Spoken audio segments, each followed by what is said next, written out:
2024 നമ്മളൊരു പുതിയ വർഷത്തിലേക്ക് കടന്നിരിക്കുകയാണ്.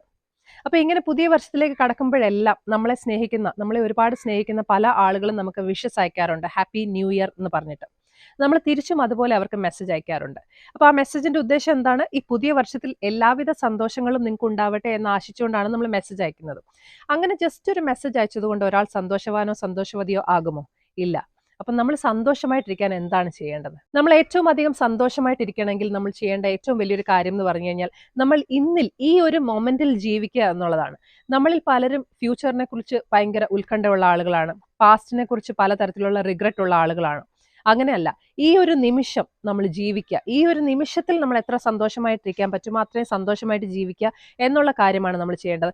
പാസ്റ്റിൽ നമ്മൾ ഒരുപാട് തെറ്റുകൾ ചെയ്തിട്ടുണ്ടാവാം, ഒരുപാട് മണ്ടത്തരങ്ങൾ കാണിച്ചിട്ടുണ്ടാവാം, ഒരുപാട് പേരെ വേദനിപ്പിച്ചിട്ടുണ്ടാവാം.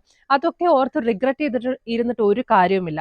അത് നമുക്കൊരു പാഠമായിട്ട് എടുക്കാം. പല കാര്യങ്ങളും അയ്യോ ഞാൻ ആ ചെയ്തത് തെറ്റായിപ്പോയി, അപ്പൊ ഇനി അത് ആവർത്തിക്കാതിരിക്കാനായിട്ട് നമുക്ക് ശ്രമിക്കാം. അതിൽ നിന്ന് പല പാഠങ്ങളും നമുക്ക് പഠിക്കാം എന്നുള്ളതല്ലാതെ അത് ഓർത്തിരുന്നിരുന്ന് റിഗ്രറ്റ് ചെയ്തിട്ട് സങ്കടപ്പെട്ടുകൊണ്ടിരുന്നിട്ട് കാര്യമില്ല. നമ്മുടെ ഈ ഒരു മൊമെന്റ് നമ്മൾ നശിപ്പിക്കുകയാണ് ചെയ്യുന്നത്, അല്ലേ?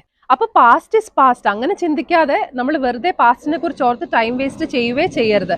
അതുപോലെ തന്നെ പലരും ഫ്യൂച്ചറിനെ കുറിച്ച് പല രീതിയിലും ഉത്കണ്ഠയുള്ളവരാണ്. ഒരുപാട് ഉത്കണ്ഠ വേണ്ട. നാളെ നമ്മൾ ജീവനോടെ ഉണ്ടാവുമെന്ന് നമുക്കറിയില്ല, അല്ലേ? നമുക്കൊരു പ്ലാനിങ് വേണം തീർച്ചയായിട്ടും. പക്ഷെ നമ്മൾ ഫ്യൂച്ചറിനെ കുറിച്ച് ഓർത്ത് ഒരുപാട് ഉത്കണ്ഠ വേണ്ട. ഫോർ എക്സാമ്പിൾ പറഞ്ഞു കഴിഞ്ഞാൽ ഇപ്പോൾ ഒരു 10 വർഷം കഴിഞ്ഞ് എനിക്ക് ജോലി ചെയ്യാനുള്ള ആരോഗ്യം ഉണ്ടാവില്ല, അല്ലെങ്കിൽ 10-20 വർഷം കഴിയുമ്പോൾ ഞാൻ ഭയങ്കര വീക്ക് ആവും. ആ സമയത്ത് എനിക്ക് ആരും ഒന്നും തരാനില്ല എന്ന് പറഞ്ഞിട്ട് സമ്പാദിച്ചു കൂട്ടുകയാണ്. സമ്പാദിക്കുന്നതിന് കുഴപ്പമില്ല. പക്ഷെ ഇന്നത്തെ നമുക്ക് ആവശ്യമുള്ള കാര്യങ്ങൾ പോലും ചെയ്യാതെ ആ പൈസയും കൂടെ നമ്മൾ കൂട്ടി വെക്കുകയാണ്. അങ്ങനെ കൂട്ടി വെച്ചിട്ട് ഈ 10-20 വർഷം കഴിയുന്ന സമയത്ത് നമ്മൾ ഇത് യൂസ് ചെയ്യാൻ ഉണ്ടാവുമോ, അല്ലെങ്കിൽ ഉണ്ടെങ്കിൽ തന്നെ നമുക്കിത് യൂട്ടിലൈസ് ചെയ്യാൻ പറ്റുമോ ഒന്നും നമുക്കറിയില്ല. അപ്പം ഇന്ന് നമുക്ക് ആവശ്യമുള്ള കാര്യങ്ങൾ നമ്മൾ തീർച്ചയായിട്ടും ചെയ്തേ പറ്റുള്ളൂ. അല്ലാതെ അതും കൂടെ നമ്മൾ സാക്രിഫൈസ് ചെയ്തിട്ട് കൂട്ടി വെച്ചിട്ട് ഒരു കാര്യവുമില്ല.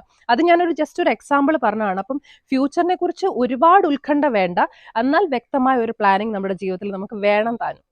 അതുപോലെ തന്നെ നമ്മൾ ശ്രദ്ധിക്കേണ്ട മറ്റൊരു കാര്യം എന്ന് പറഞ്ഞു കഴിഞ്ഞാൽ നമുക്ക് സന്തോഷം തരാത്ത ഒരു തരത്തിലുള്ള റിലേഷൻഷിപ്പ് നമ്മൾ കണ്ടിന്യൂ ചെയ്യേണ്ട കാര്യമില്ല.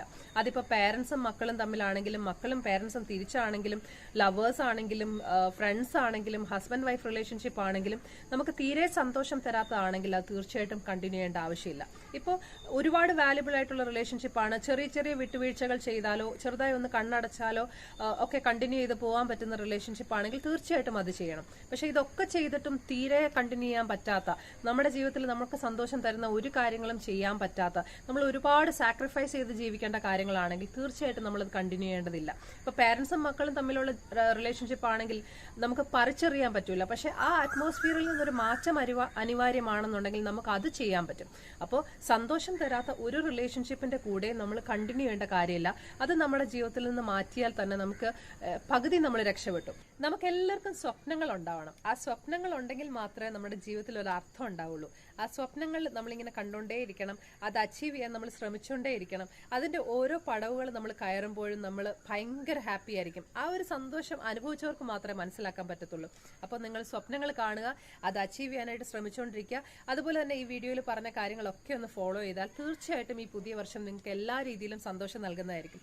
എല്ലാ പ്രേക്ഷകർക്കും ഒരു സന്തോഷകരമായ പുതുവർഷം ആശംസിച്ചുകൊണ്ട് നിർത്തുന്നു. നന്ദി, നമസ്കാരം.